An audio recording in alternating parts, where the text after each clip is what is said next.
Hello and welcome to Finance Conversation. This is the 18th episode of the Merging Life and Money Show, and I am super excited to be here with you today. For those of you who do not know me, I am your host, Marie-Jo César.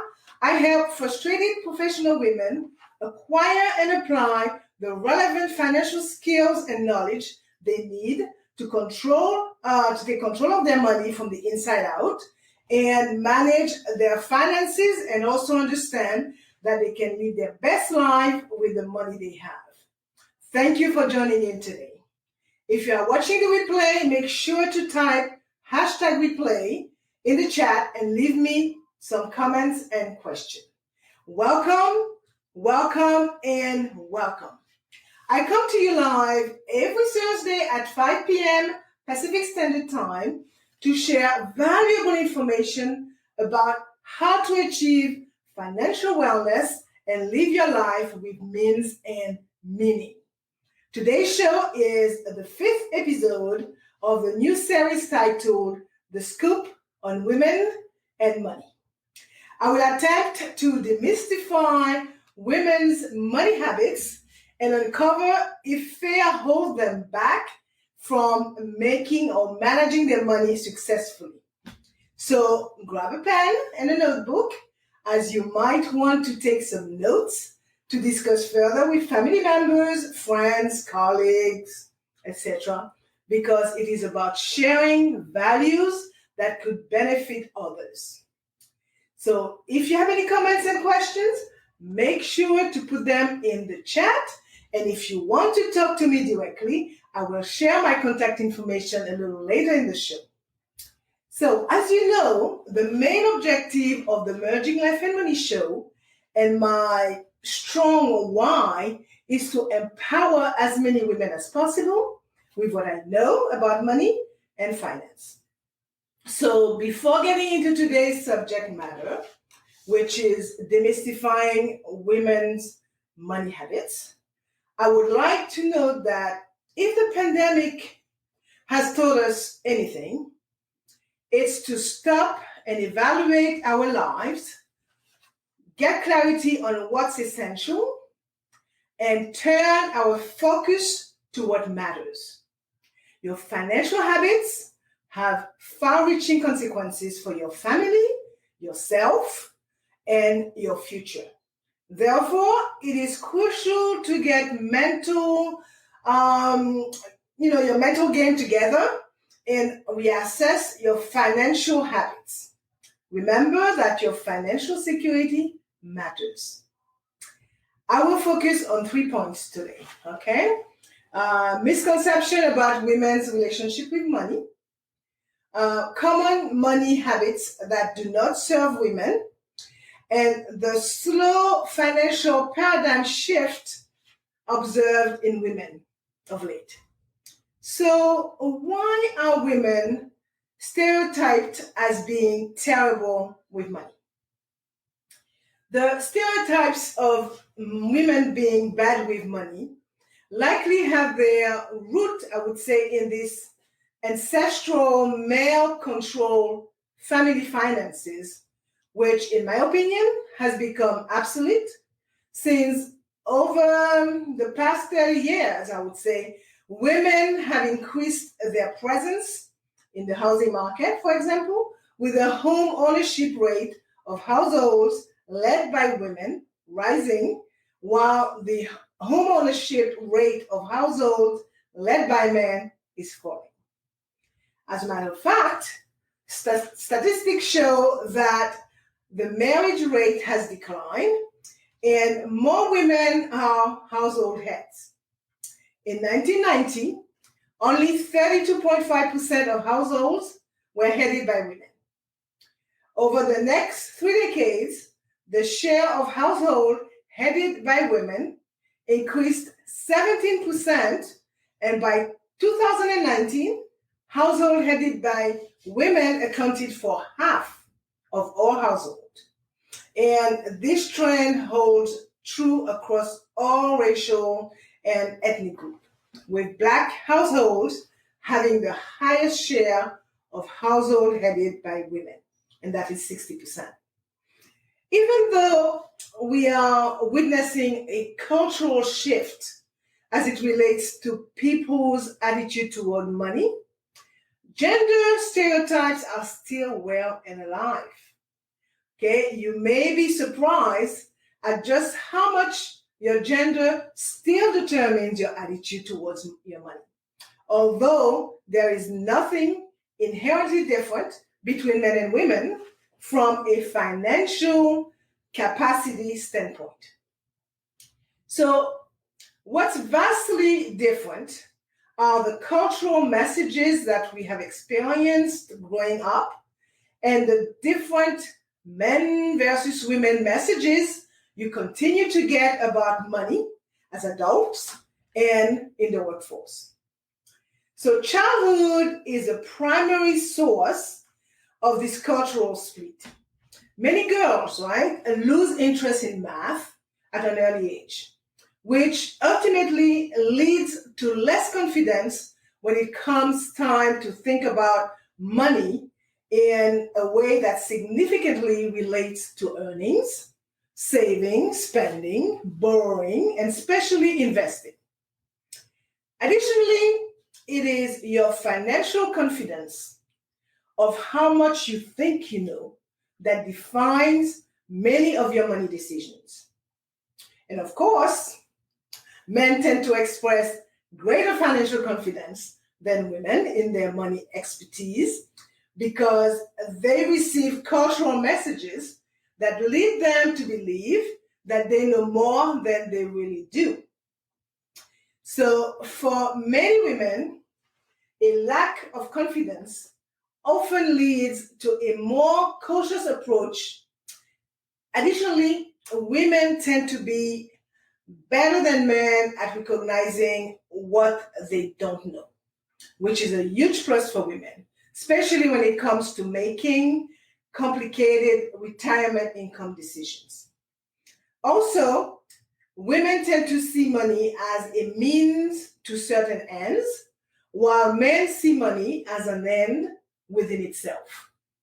As a result, women use money as a tool to free up time and purchase things they desire. They often calculate the money they must have based on what they need and what they want to save. On the other hand, men often have goals that are purely financial in nature. For example, they would say that what I could think of, that their goal, for example, their goal is to save $2,000, for example, this month.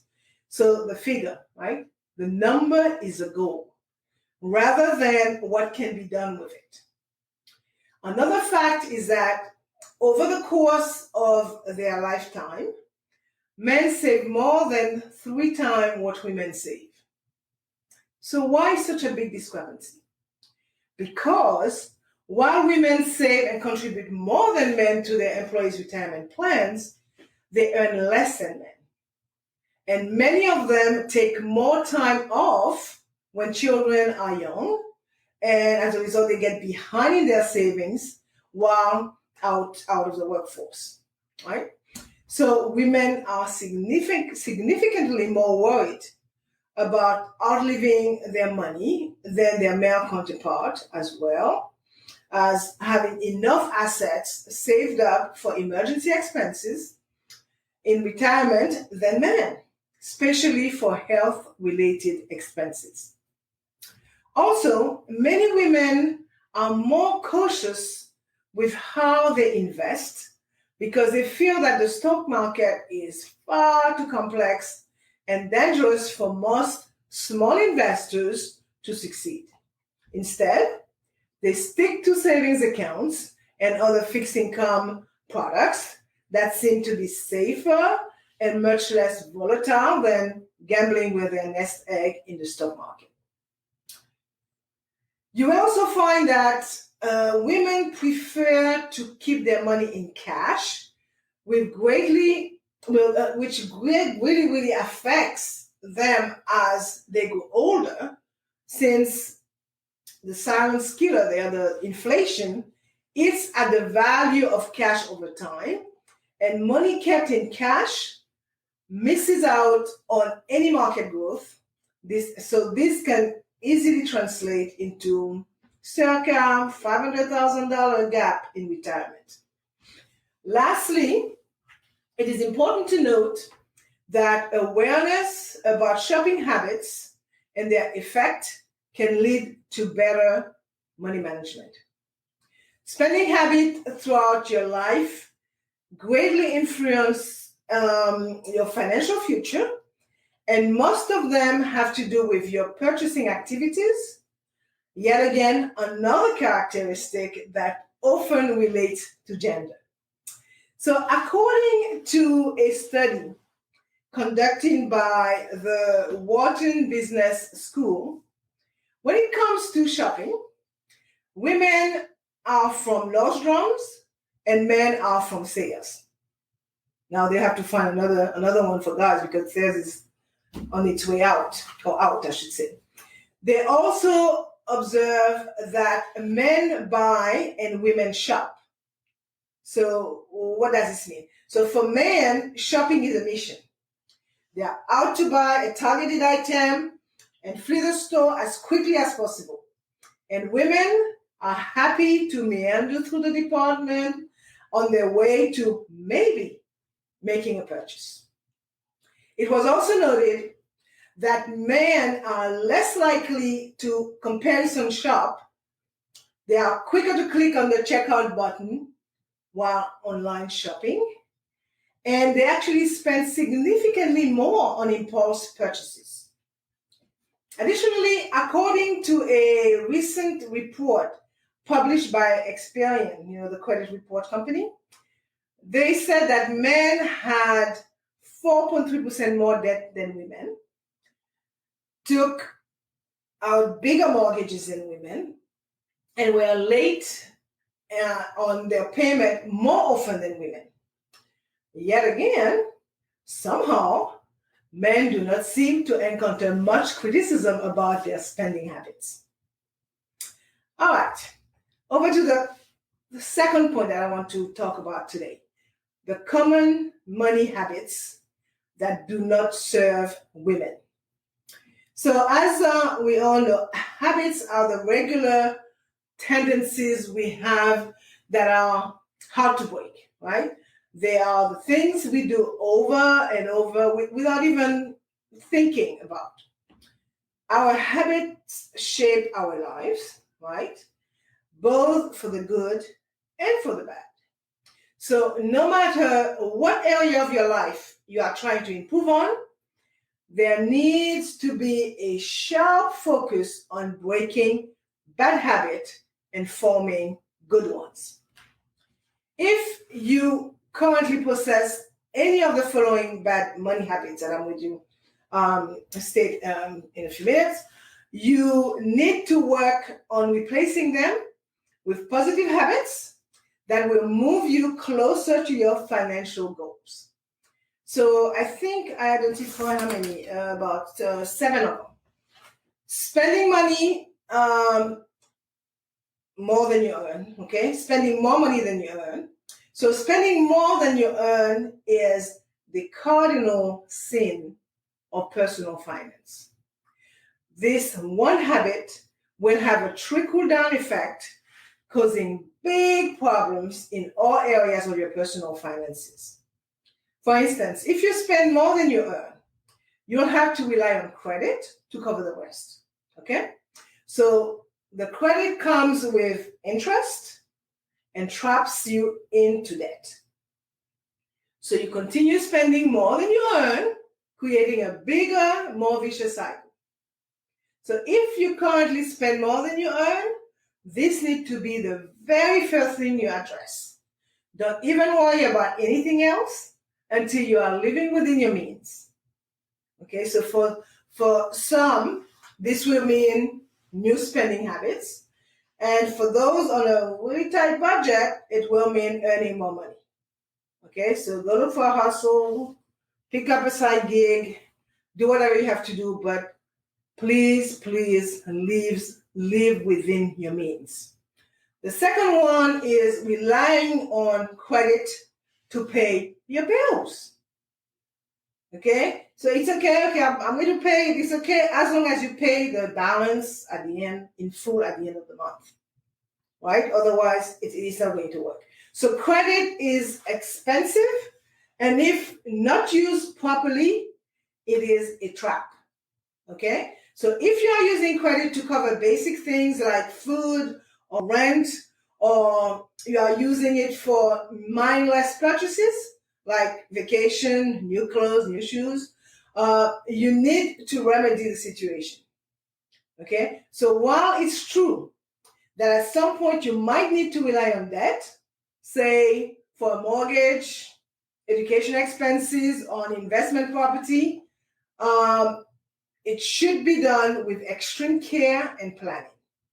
So do not use credit cards or any other form of debt to cover your bills.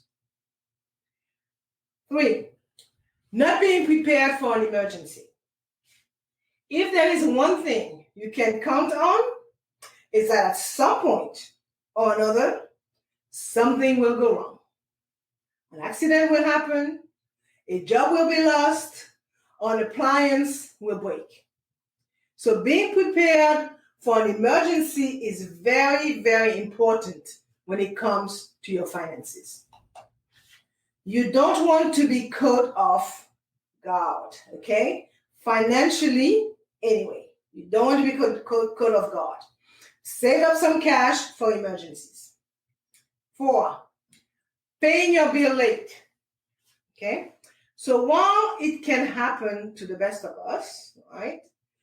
Paying your bills late is a very bad habit to have, as it affects your credit score and your credit report and costs you more money in late fees and interest charges.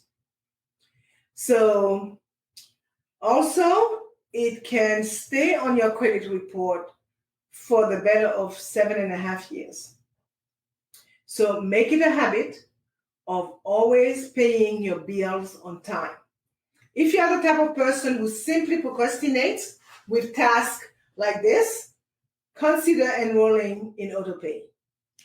Okay, it also means you probably need to get financially organized so that you never miss another bill again. 5, failing to save for the future. Right? So we all know or heard this little saying like #YOLO, you only live once, and #FOMO, fear of missing out, can make you feel like you need to spend all of your money and spend it now. So why save for the future instead of living for now, right? Well, wrong, okay? When it comes to money, there need to be balance, okay? So shouting YOLO at the top of your lungs will not magically make you have a great life in retirement or help you build wealth. Enjoy life now, but also be sure to save for the future and diligently work towards your goals. 6, blaming others for your circumstances. Well, life is not fair, right? It is a phrase we have all heard before, and one we've likely said to ourselves. And it is completely 100% true. We've all been born into different circumstances, some of us having many more opportunities than others, right? So, but while life is not fair, it's true, blaming other people is not going to help you at all. So accept where you are at and play the cards you've been given. Only compare yourself to yourself. And 7, I'm going to stop at 7, making excuses. Do not let excuses hold you back. You have the choice to work toward building the life and finances you want, or to make excuses, right? The choice is yours. Whatever you do, choose wisely. So, when it comes to breaking bad money habits, it can sometimes be easier to replace those bad habits with new good ones. Just taking it down to the basics, okay? Live within your means, avoid consumer debt, and save for the future. If you can accomplish those three things, you will be in a good place. Now, let's explore the third point, the slow financial paradigm shift that we've observed here in women. So today's relationship between gender roles and money stem back to the role women have long played with their family's finance. Women were taught that it was their husband's job to handle the money. Similarly to the way previous generation viewed science, technology, engineering, and math, right, being men jobs or men occupation. Guys, it is the 21st century, okay, and women are more empowered than ever. They are flying planes, they are fighting enemies at the border, and they are spearheading global business empires. Therefore, there should not be any reason as to why women should be dependent on their spouses or parents for money-related decisions. The husband's job to handle the money just cannot be an excuse any longer. Okay? So what happens if he get hit by a bus, for example, God forbid, right? Because, or he becomes sick, for example, or he decides to get a divorce. So you would be stuck because you chose not to engage and understand where you are financially. So you must not forget that knowledge is power. So pretty please empower yourself. Like any stereotype, this trend is not universally true, but it's frequent enough that it warrants questioning. So while I was researching why we are here as a society, I was able to identify some of the, some pretty notable, I would say noteworthy key trends. And I think I looked at 5 of them. So the first one was women who are not in a senior leadership position have less risk tolerance than their male partners in a relationship. And a higher level of knowledge tends to be associated with greater risk tolerance in the market. So could that be that greater income leads to greater awareness about investing, which in turn leads to greater knowledge of how to invest wisely? Tell me what you think. Put it in the chat. The second one that I noticed in a couple, if the woman earns more, she typically has a greater tolerance for risk than her partner. And statistics show that this holds true for both same-sex or opposite-sex couple. The third trend that I observe, women are almost universally more open to discussing risk management issues, such as the possibility of running out of money in retirement based on current saving strategies and the potential implication for their long-term finances when they or their partner dies. Fourth one, women tend to be very conscious of the financial impacts on family and finances if there were a long-term health event. And lastly, women are more open to someone educating them in plain language about investment because they truly tend to openly admit that they don't fully understand how investment works. So we are now witnessing a cultural, I would say, shift particularly with the millennial generation, right? We see a matching shift in engagement as individuals of both genders actively participate in obtaining a basic understanding of economic principles and knowledge of how money works. Those with the knowledge will become more prosperous. Okay, this has been demonstrated by the statistic, and the one that will not engage will get poor. So at the end of the day, you have to live a financially conscious life. Okay, if you want to have a say in your future, you must design it and develop a true understanding of what you financially and why, regardless what you have financially and why, regardless of your age, gender, intellect, or income. So you don't have to know every little detail of the inner workings, but at least work for a solid grasp on the big picture plan and why it exists. You will be doing yourself and society at large a huge favor. I'm going to wind down and sum it up right there because we could be here all evening. Today, I talked about the misconceptions about women's relationship with money, the common money habits that do not serve women, and the slow financial paradigm shift that we are observing in women. So before I forget, let me share my contact information. You can reach me by sending me an email at mj@marijocaesar.com or by sending me a DM, a direct message via Messenger. Now, I'm going to leave you with these last thoughts.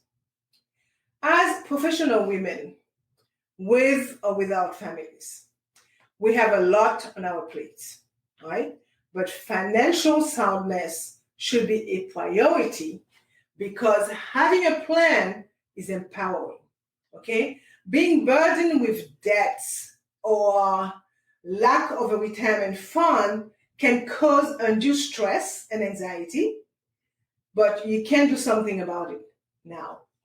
It is never too late to learn and build your financial literacy skills, as free education, as well as consultation with knowledgeable financial investment professionals are available for all. Okay? The internet is a great resource. And most of us have at least one phone with data, and free Wi-Fi is all over. So men and women alike are interesting, complex, and striving human beings. They are not their balance sheets, okay? So talking about the values behind the numbers is key for positive financial outcomes, and harnessing your emotion can be a powerful tool for positive change. So as you know, I like to end the show with a quote. And while doing my research, I found a quote from a lady named Nassima McElroy. I've never heard of her before, but she's an author and a financial blogger. And it reads, "Financial independence is more than dollars in the bank. It is about living your best life now and replacing the have-to-dos with the get-to-dos." Okay, so for more information about how to achieve financial wellness from the inside out and live a purposeful life with the money you have, join me next week, Thursday at 5 p.m. Pacific Standard Time, 6 p.m. Mountain Standard Time, 8 p.m. Eastern Standard Time, 9 p.m. Atlantic Standard Time for my Bermuda peeps, and 10 a.m. Friday, Brisbane, Australia time. I will be talking about the importance of taking control of your finances. Thank you for being here today on the Merging Life and Money Show. I am your host, Marie-Jo César. I will be back again next week. Until then, continue merging life and money. Bye for now.